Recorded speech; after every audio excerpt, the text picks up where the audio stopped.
warahmatullahi wabarakatuh. Jumpa kembali dengan perawat bertani. Kali ini saya mengunjungi sawah yang terkena parah beluk. Dan kita lihat bersama bahwa ini bukan hanya terserang beluk, tapi juga terkena serangan hawar daun, yaitu kresek.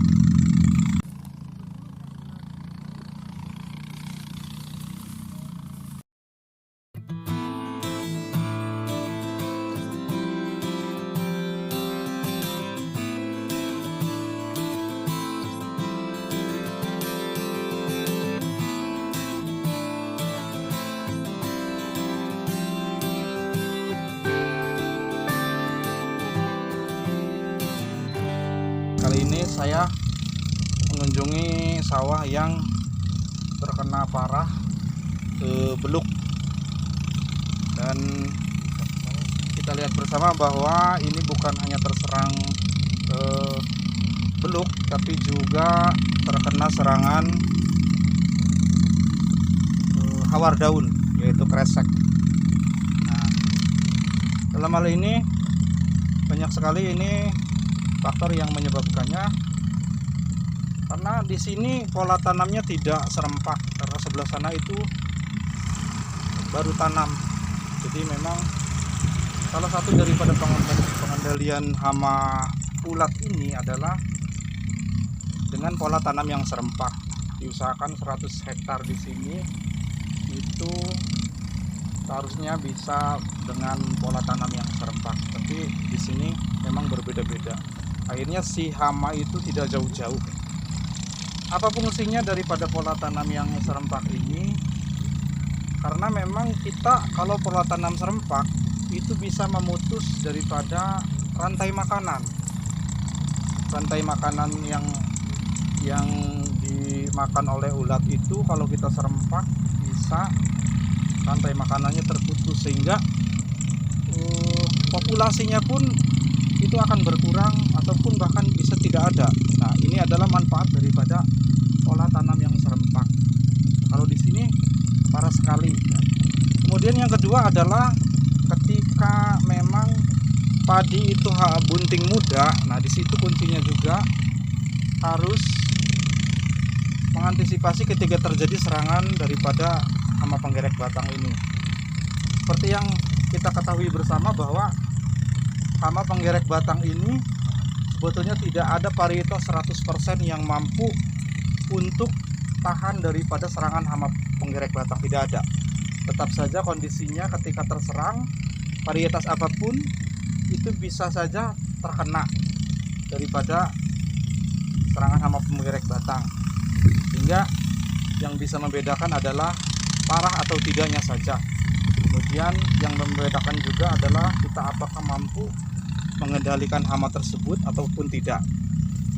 Kemudian hama penggerek batang ini seperti kita ketahui bersama adalah sangat ganas sekali kalau memang tidak segera diantisipasi.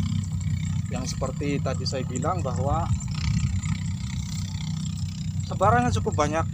Jadi ketika ada kaper, ketika ada telur, harusnya kita bisa mengantisipasinya lebih awal sehingga tidak terjadi keparahan-keparahan selanjutnya.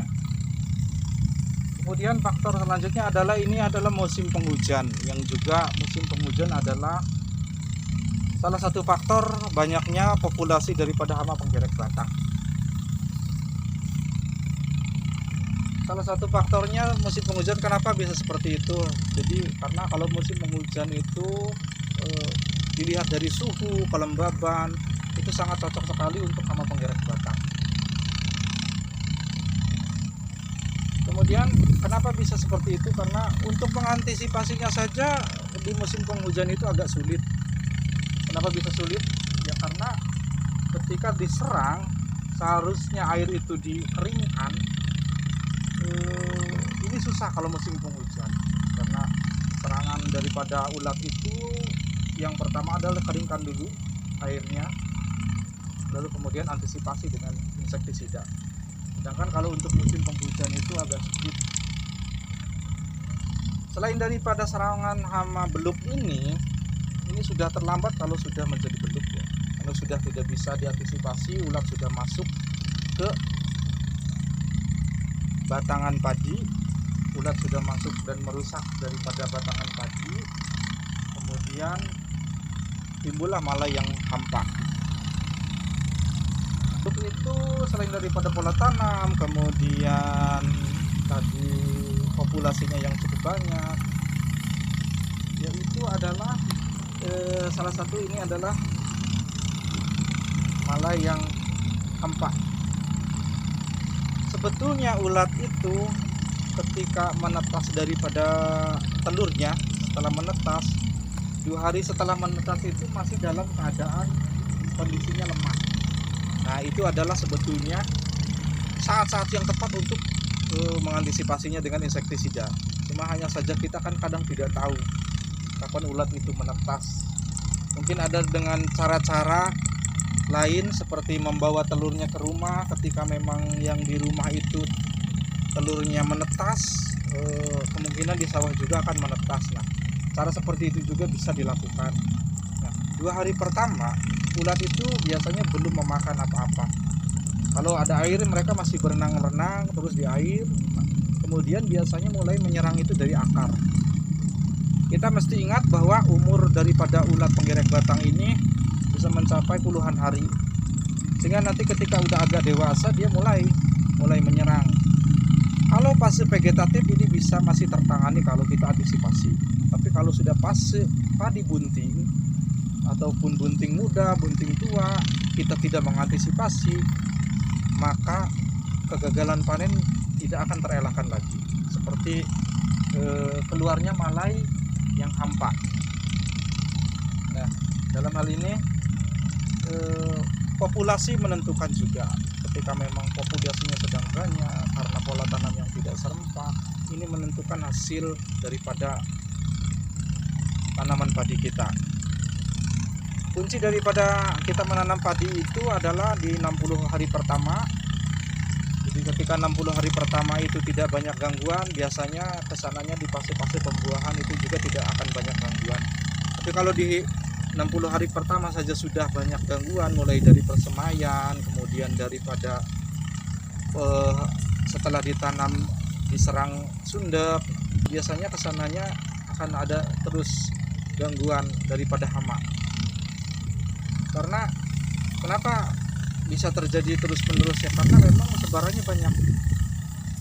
Dan kita harus mengetahui bahwa ulat ini umurnya panjang juga gitu. Jadi harus terus-menerus diinspeksi dan diantisipasi. Kita melihat di sini cukup lumayan yang terkena malai hampa, cukup lumayan banyak ya. Dan memang ini menjadi bahan pelajaran bagi kita semua.